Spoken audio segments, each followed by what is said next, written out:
श्रीमन्नारायण नारायण नारायण भजमन्नारायण नारायण नारायण। ओम श्रीमन्नारायणाय नमः। श्री विष्णु पुराण प्रथम अंश। नारायणाम नमस्कृत्य नरम स्त्रैव नरोत्तमं देवीं सप्तसतीं व्यासं ततो जयमुदीरयेत्। पहला अध्याय। सूची बोले, मैत्रेय जी ने नित्य कर्म से निवृत्त हुए मुनिवर पराशर को प्रणाम कर एवं उनके पांव को छूकर कहा, हे गुरुदेव, मैंने आप से संपूर्ण वेद वेदांग और सकल धर्मशास्त्रों का क्रमशः अध्ययन किया। हे मुनि श्रेष्ठ, आपकी कृपा से मेरे विपक्षी भी मेरे लिए ये नहीं कह सकेंगे कि मैंने संपूर्ण शास्त्रों के अभ्यास में परिश्रम नहीं किया। हे धर्मज्ञ, हे महाभाग, अब मैं आपके मुखारविंद से ये सुनना चाहता हूँ कि ये जगत किस प्रकार उत्पन्न हुआ और आगे भी कैसे क्या हुआ होगा, तथा हे ब्राह्मण, इस संसार का उपादान का कारण क्या है। ये संपूर्ण धरा किससे उत्पन्न हुई है, ये पहले किसमें लीन था, आगे किसमें लीन हो जाएगा। इसके अतिरिक्त भूतों के परिणाम, समुद्र, पर्वत तथा देवता आदि की उत्पत्ति, पृथ्वी का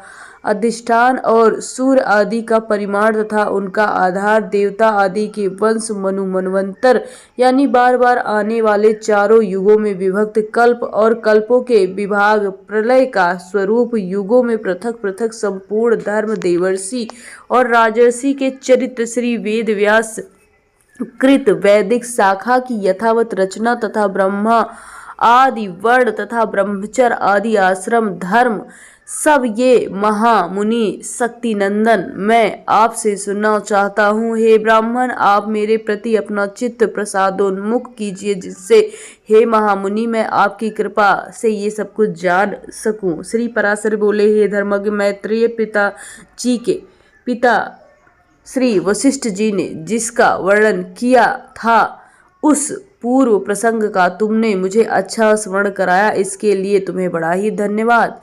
मैत्रेय, जब मैंने सुना कि पिताजी को विश्वामित्र की प्रेरणा से राक्षस ने जकड़ लिया है तो मुझको लगा भारी क्रोध अब आ ही चुका है। तब राक्षसों का ध्वंस करने के लिए मैंने ये करना आरंभ किया। उस यज्ञ में सैकड़ों राक्षस जलकर भस्म हो गए। इस प्रकार उन राक्षसों को सर्वथा नष्ट होता देख मेरे महाभाग पितामह वशिष्ठ जी मुझसे बोले, हे वत्स, अत्यंत क्रोध करना ठीक नहीं, अब इसे शांत करो। राक्षसों का कुछ अपराध नहीं, तुम्हारे पिता के लिए तो ऐसा ही होना था। क्रोध तो मूर्खों को हुआ करता है, विचारवानों को भला कैसे हो सकता है। भैया, भला कौन किसी को मारता है? पुरुष स्वयं ही अपने किए का फल भोगता है। हे प्रियवर, ये क्रोध तो मनुष्य के अत्यंत कष्ट को संचित यश और तप की प्रबल नायक है। तात इस लोक और परलोक दोनों को बिगाड़ने वाले इस क्रोध का महर्षिगण सर्वदा त्याग करते हैं, इसलिए इसके वशीभूत मत हो। अब इन बेचारे निरपराध राक्षसों को दग्ध करने से कोई लाभ नहीं है। अपने इस यज्ञ को समाप्त करो। साधुओं का धन तो सदा क्षमा योग्य होता है। महात्मा दादाजी के इस प्रकार समझाने पर उनकी बातों के गौरव का विचार करके मैंने वो यज्ञ समाप्त किया। इससे मुनिश्रेष्ठ भगवान वशिष्ठ जी बड़े प्रसन्न हुए। उसी समय ब्रह्मा जी के पुत्र पुलस्त्य जी आए। हे मैत्रेय, पितामह ने उन पर अर्घ दिया। तब ये महर्षि बुला के श्रेष्ठ भ्राता महाभाग पुलस्त्य जी आसन पर ग्रहण करके मुझसे बोले। पुलस्त्य जी बोले, तुम चित्त से बड़े ही बैर भाव रखने वाले और अपने बड़े बूढ़े वशिष्ठ जी के कहने पर क्षमा स्वीकार आसानी से नहीं करते हो, इसलिए तुम संपूर्ण शास्त्रों के ज्ञाता भी हो। हे महाभाग, अत्यंत क्रोधित होने पर भी तुमने मेरे संतान का सर्वदा मूलोच्छेद नहीं किया, अतः तुम एक और उत्तम वर मांगो। हे वत्स, तुम पुराण संहिता वक्ता होगे और देवताओं के यथा जानकार भी होगे तथा मेरे प्रसाद से तुम्हारा निर्मल बुद्धि प्रवृत्ति निवृत्ति यानी भोग और मोक्ष उत्पन्न करने वाले कर्मों में निस्संदेह हो जाएगी। पुलस्त जी के इस तरह कहने पर फिर मैं पितामह भगवान वशिष्ठ जी से बोला, पुलस्त जी ने जो कुछ कहा वो सत्य ही है। हे मैत्रेय, इस प्रकार पूर्व काल में बुद्धिमान वशिष्ठ जी और पुलस्त जी ने जो कुछ कहा था वो तुम्हारे स्मरण हो आया होगा। अतः हे मैत्रेय, तुम्हारे पूछने से मैं उस संपूर्ण पुराण संहिता को तुम्हें सुनाता हूँ। तुम उसे भली प्रकार ध्यान से सुनना। ये जगत विष्णु से ही उत्पन्न हुआ है, उन्हीं में स्थित है, उन्हीं में इसकी स्थिति है और प्रलय तक ये जगत उन्हीं के वश में होगा। इति श्री विष्णु पुराणे प्रथमोध्याय समाप्त। दूसरा अध्याय 24 तत्वों के विचार के साथ जगत की उत्पत्ति क्रम का वर्णन और विष्णु महिमा। श्री पराशर जी बोले, हे ब्रह्मा, विष्णु और शंकर से जगत की उत्पत्ति स्थिति और संहार के कारण ही माने जाते हैं तथा अपने भक्तों को संसार सागर से तारने वाले उन विकार रहित शुद्ध अविनाशी परमात्मा सर्वज्ञ एकरस सर्वविजयी भगवान वासुदेव विष्णु को नमस्कार, जो एक होकर भी नाना रूप वाले स्थूल सूक्ष्म अव्यक्त एवं व्यक्त रूप हैं, मुक्ति के कारण हैं। उन श्री विष्णु भगवान को नमस्कार है। विश्व रूप प्रभु विश्व की उत्पत्ति स्थिति और संहार के मूल कारण है। उन परमात्मा विष्णु भगवान को नमस्कार है जो विश्व के अधिष्ठान हैं, अति सूक्ष्म से भी सूक्ष्म सर्व प्राणियों में स्थित पुरुषोत्तम और अविनाशी हैं। परमार्था अति निर्मल ज्ञान स्वरूप किस अज्ञान वश नाना प्रकार पदार्थ रूप से प्रतीत होते हैं तथा जगत की उत्पत्ति स्थिति में समान रूप से उनका संहार करने वाले हैं। उन जगदीश्वर अजन्म अक्षय और अव्यय भगवान विष्णु को प्रणाम करके तुम वह सारा प्रसंग क्रमशः सुनो जो मैं सुनाता हूँ। दक्ष आदि मुनि श्रेष्ठ के पूछने पर पितामह भगवान ब्रह्मा जी ने उनसे कहा। वो प्रसंग दक्ष और मुनियों के नर्मदा नदी तट पर पुरुकुस को सुनाया गया था। पुरुकुस ने शाश्वत से और शाश्वत ने मुझसे कहा था, जो प्रकृति से पर और परम श्रेष्ठ अंतरात्मा में स्थित परमात्मा रूप नाम वर्ण और विशेषण आदि से रहित है, जिससे जन्म वृद्धि परिणाम क्षय और नाश इन 6 विकारों का सर्वथा अभाव होता है। क्षय और नाश इन 6 विकार से जिसको सर्वदा केवल इतना ही कहा जा सकता है तथा जिनके लिए ये प्रसिद्ध है कि वे सर्वत्र हैं और उनमें समस्त विश्व बसा हुआ है, इसलिए विद्वान जिनको वासुदेव कहते हैं वही नित्य अजन्मा अक्षय अव्यय एक रस और हेय गुणों के अभाव के कारण निर्मल परम ब्रह्म है। वही इस अव्यक्तकार अव्यक्त जगत रूप से इस के साथ पुरुष और महाभाग काल के रूप में उपस्थित हैं। हे द्विज, परम ब्रह्म प्रथम रूप पुरुष है। प्रकृति और व्यक्त यानी महा आदि उसके अन्य रूप तथा सबको क्षोभित करने वाला होने से काल उत्सव परम रूप है। इस प्रकार जो प्रधान पुरुष व्यक्त और काल इन चारों से परे है वो पंडित जन ही देख पाते हैं, वो भगवान विष्णु का परम पद है। प्रधान पुरुष व्यक्त और काल ये रूप पृथक पृथक संसार की उत्पत्ति पालन और संहार के उपादान के कारण हैं। भगवान विष्णु जो व्यक्त अव्यक्त पुरुष और काल रूप से स्थित होता है, उनके बालवत क्रीड़ा को समझो। उनमें से अव्यक्त कारण को सद्रूप कारण यानी शक्ति विशिष्ट और नित्य सदा एक रस हैं। श्रोता मुनिजन प्रधान तथा सूक्ष्म प्रकृति कहते हैं। वो क्षय रहित और उसका कोई आधार नहीं तथा अप्रमेय अजर निश्चल शब्द शून्य भी रूप रहित और त्रिगुणमय और जगत का कारण है तथा स्वयं अनादि तथा उत्पत्ति और सबसे रहित है। ये संपूर्ण प्रपंच प्रलय काल से लेकर सृष्टि के आदि अंत तक उसी में व्याप्त है। हे विद्वान, श्रुति को मर्म जानने वाले श्रुति पारायण ब्रह्मवेत्ता महासागर इसी अर्थ को लक्ष्य करके प्रधान के प्रतिपादक श्लोक कहे जाते हैं। उस समय न दिन था, न रात्रि, न आकाश, न पृथ्वी, न अंधकार, न प्रकाश और न इसके अतिरिक्त कुछ और था। बस श्रोता आदि इंद्रियों और बुद्धि आदि का विषय हुआ करता था।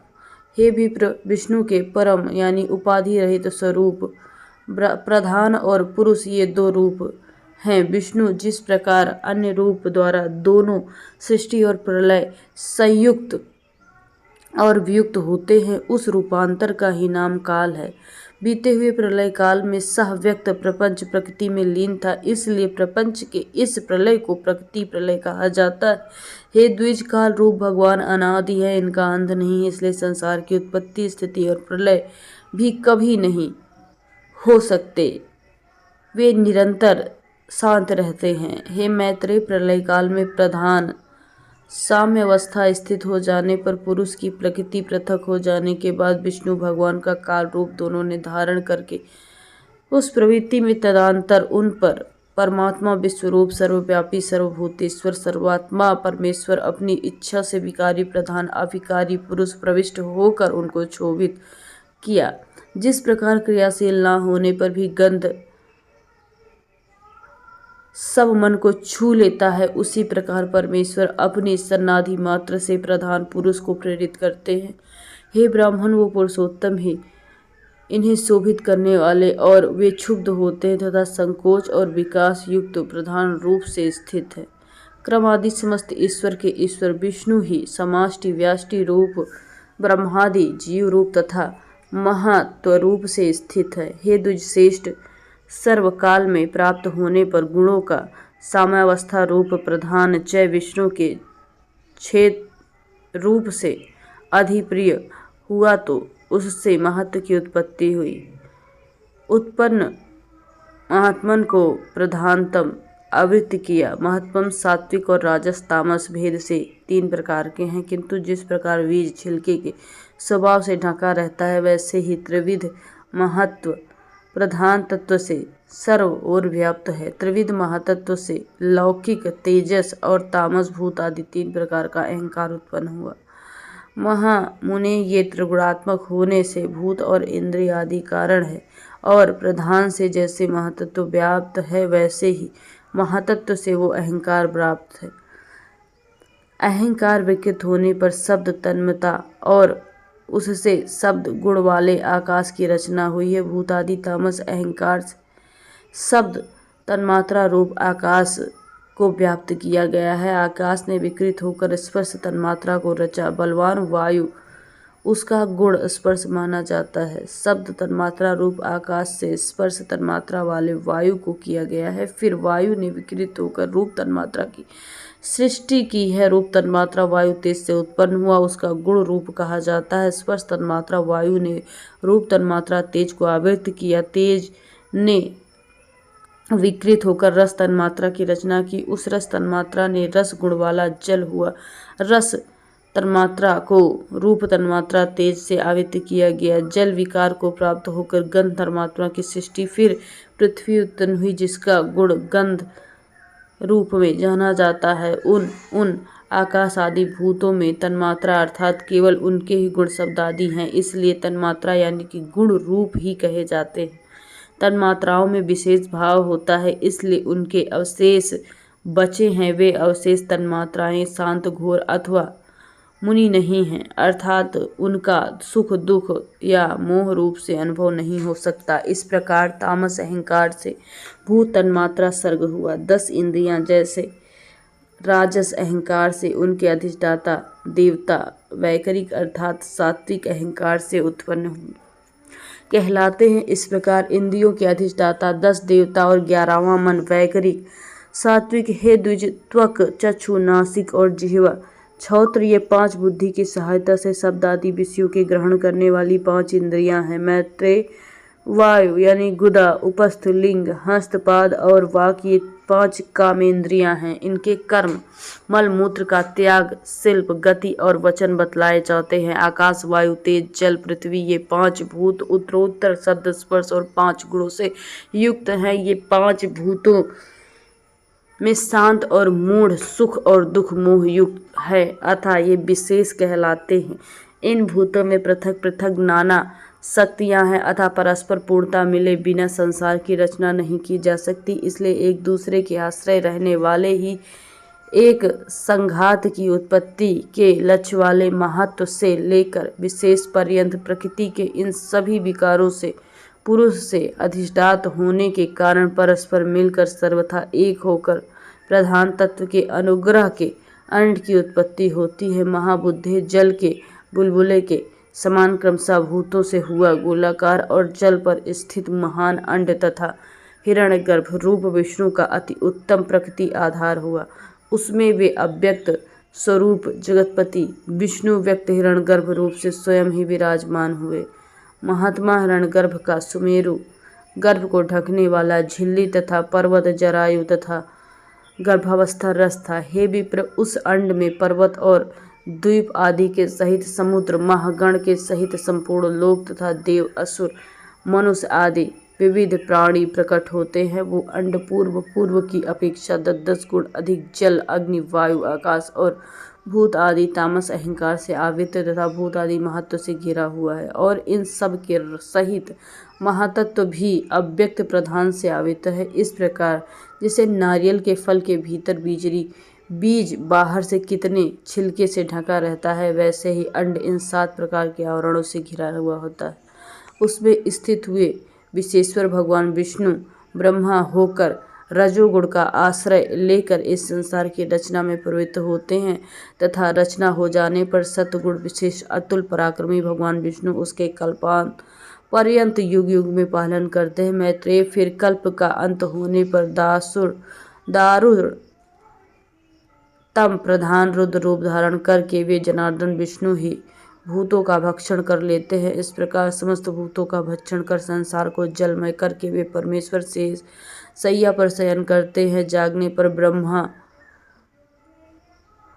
के साथ जगत की रचना करते हैं और एक और भगवान जनार्दन जगत की सृष्टि स्थिति और संहार के लिए ब्रह्मा विष्णु शिव इन 3 संज्ञाओं की धारण कर लेते हैं। वे ही विष्णु सृष्टा यानी ब्रह्मा होकर अपनी सृष्टि करते हैं, पालक होकर पाल रूप अपना पालन करते हैं और अंत में स्वयं संहारक रूप यानी शिव को धारण करके उसी उपसंहार में लीन हो जाते हैं।